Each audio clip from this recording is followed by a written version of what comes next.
So you may remember the project after getting my new Texas Pride trailer where I wanted to stain all these boards black. Unfortunately, I did a reasonably good bad job. I used this roller right here and just basically rolled it on. I made a mess in some areas, but for the most part it did what I wanted it to do, and that was to get the surface at least protected a little bit. But as you can see, the sides and the bottom don't have anything on it. So I'm not too worried about the bottom of the boards, but I'm definitely worried about the top and the sides. So I got another gallon of this stuff. This is that Nano Poly Premium Wood Sealer. It's not gonna, be as good as if I had like a rubber compound over the top, but it's gonna be better than painting, because painting is gonna coat the top, but it's not gonna absorb in. And when it doesn't absorb in, you have the chance of it just peeling right off of the top. So didn't want to deal with that. You can see where I got some little runoff over here. But we're trying this magic eraser. A lot of folks said you can take it off with the magic eraser, any of this stuff, and it actually works pretty well, except for the areas that are super, super thick. But it's taking off any of the smaller areas. Again, I'm not too terribly worried about it, to be honest with you. It's a trailer, right? I'm not super, super concerned about the cosmetics, but again, you can see the magic eraser does a reasonably good job with pretty little effort removing this stuff. Now again, that's pretty dang good, right? And they're cheap, they're lightweight, no harsh chemicals or anything like that. But yeah, what we're doing now is we're actually unscrewing every board. We're gonna take them off. Got some sawhorses that we're gonna move out here, and we're actually gonna paint them off of the trailer. But what you can kind of see is the spacing of these outriggers. We did the much, much stronger braced with 4-inch channel iron going through. It's a pierced beam frame, which means that these cross members go through the actual frame. And again, they're 4 inches, which is a lot thicker than most trailers. And it's really nice. I love the fact that they actually use dedicated wiring harnesses as well. So all the wiring harnesses on this trailer are custom to the specific trailer you get. In the RV world, we always love the bragging points of using wiring harnesses versus just a bunch of stranded wire. But yeah, a lot of these things had to come loose. Impact Driver makes pretty short work of it. But all the boards will come off. We're going to do it in sections at a time. That way we don't kind of forget where certain boards go. So we'll start with this one. We'll get all of these painted on some sawhorses. We'll start removing these. Once these are painted, these should be dry enough that we can put them back on. And I think we'll be in pretty good shape. But this is going to be a pretty long project today. And it's definitely one that's worth doing. I mean, there are some manufacturers, and I don't know if Texas Pride offers an oak upgrade to their trailer decking. Oak is a great upgrade. The wood is much denser, much harder. It adds a tremendous amount of weight. I can't tell you exactly how much weight it adds, but it's probably, for a trailer this size, between 500 and 1,000 pounds worth of extra weight by going to an oaked deck trailer. Now, the reason, again, is because it's super dense. It's going to hold up really well against rot. It's not going to warp as easily. Just really, really good material. I'm a woodworker at heart, so I love working with rock maple and oaks and different things. Red oak is a great, great lumber to use.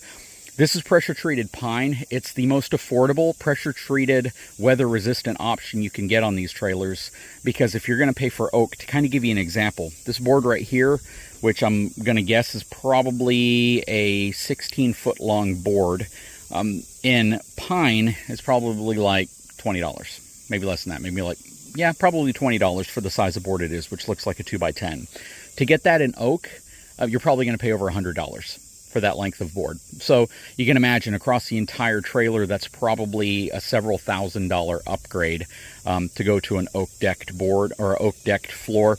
Not that it's not worth it to a lot of folks. A lot of folks with real heavy machinery prefer it because it's going to withstand abuse better than this, but this is super affordable to replace. I mean, I can go to Lowe's and pick up replacement lumber if I ever need to. Same way with kind of an oak deck board, but I'd probably have to replace it with pine because Lowe's and Home Depot aren't really going to carry lumber this long in oak. In most cases, they won't. They might be able to order it, but in most cases, they're not going to have it in stock.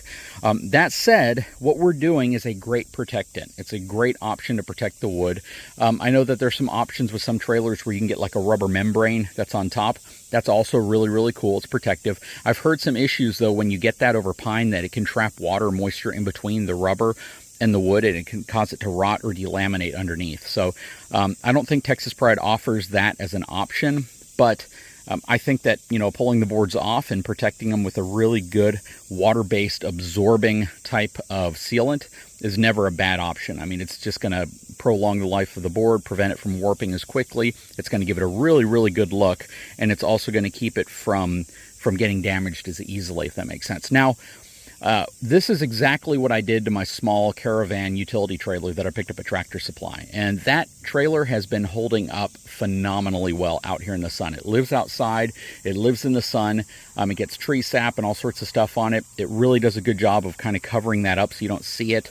It looks great overall, and it's an affordable upgrade because each one of these gallon cans is about $60, and 1/2 can easily can do all of this in one coat. If you want to do multiple coats, which I recommend, it would probably use a whole gallon, but I went ahead and got more than enough just in case we wanted to truly get these things covered up and protected really well. And you can just see the contrasting tone there between where it's on there really thick where it dripped down and the standard, you know, southern pine that is that's normally pressure treated on here.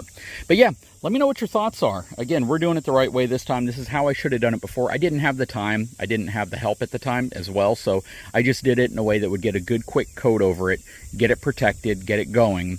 And now we'll throw the second coat on and maybe even a third coat so we can really get these boards looking good and protected. And of course, we're going to do the sides. We may even do the bottom if we have time. So here's the difference between doing it the right way and doing it my rushed, quick, just get something on here way. I got my good friend Luis out here who's been helping me on this project as well. Looks great, especially considering it's all the way around the board now. So these boards are completely painted all the way around the sides and bottom. We got these boards that are off now, so these still have to be flipped over and painted, and the top's going to get another coat as well. But just look at the difference. That is absolutely an amazing difference. And I think we haven't even used a heck of a lot yet. We still got a full gallon, don't we? Yes, sir. Yeah, we still got a whole full gallon of stain that we're going to put on here, and it really gives it a great look. You know, I'm going to talk to the folks at Texas Pride to see if they can offer this as kind of like an upgrade option, because that would be really cool.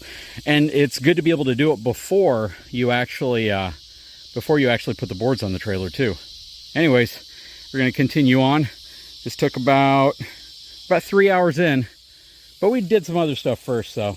How long you figure it'd take to knock out this one? Give me about 3 hours. About 3 hours, yeah. Yeah, it's hot. All that old rust off and all that. Yep, some of the areas where the boards were up against the frame itself, the liquid from the board, because they're pressure treated, caused some rust to form on the surface. And that's just something that's going to happen when you're dealing with steel. But, yep, we are trucking along. So this is the stain that we're using that's been going on. And this is the brand new can that I just opened up, also black. But that certainly does not look like black when you compare the lids side by side. Not exactly sure what's going on here. That's very odd. We've stirred it up completely and it still appears to be the wrong color. So we may have to put this project on hold because we definitely don't want whatever odd gray color that is to be contrasting with the black color that we want it to be. Always kind of stinks when you order something and it comes in wrong, but we'll get the new one and we'll continue. So we are all done. We have the entire deck refinished. Looks really good. We had to essentially put a coat back over everything. All of the boards were removed completely and restained front, back, sides, and ends. We even redid the portion right here just so it would match. We found that the new black that we put on was just a hair lighter than the black that we put down originally. I really wish that Seal Once nano seal would have been the same for each gallon that we bought. The fact that it was very different each and every time was really concerning, because you can start on a big project, you can get 5 gallons and then realize you need a 6th or 7th, and then all of a sudden you don't have anything that can match it. And that's what we ran into. I could not find anything with the same liquid consistency that went on like water, that was black, like super black, that would be a good substitute for it. So again, went to Lowe's, picked up their Cabot stain sealer. Supposed to have a 10-year warranty on it. Had it mixed up in the darkest black they could mix it up, which was still slightly lighter than the paint that we put, or the stain that we put on originally, and it went down more like paint. It was exactly like paint. It had the exact same consistency of normal paint, and we ended up covering a lot of it really, really well. It definitely makes it look really nice and black, and it's really nice and thick. But from a durability perspective, I hope it holds up the same. That said, we got the cicadas out this morning. We're watering the grass, doing some projects. You can see a lot of condensation. This isn't rain. This is actually the condensation and the humidity, you know, turning into water with the dew point. We get it every single morning. So I was glad we were able to get all this put on. It baked in the sun for about 6 hours when we were done. And yeah, now we have a little extra protectant. Have a couple areas where we put the screws back in that you could see a little bit of the wood. We're going to dab that up here whenever all of this dries off. But this is a good project because it's definitely going to prolong the life of these pine boards that are on here. And pressure treated lumber works well, but it does start to bend, warp, curl. It's a soft material. It's not a hardwood like oak or maple, and it's a lot less expensive, easy to replace, but still it's not going to last forever. And that's one of those things you have to keep in mind whenever you're using something like this, is if you want it to last longer, you need to protect it. That said, we are done. It was a heck of a project, mainly because for about half the day you're out here directly in the sun and you don't have the shade of the trees right here helping you out. That said, let me know what you guys think. We repainted over any areas where there was runoff or seepage or drippage from the stain I had put on before. And I think it looks absolutely fantastic. Guys, please drop a comment below. Let me know your thoughts. If you haven't had a chance, please take a moment, subscribe to the channel, give me a thumbs up. We'll talk to you again very soon.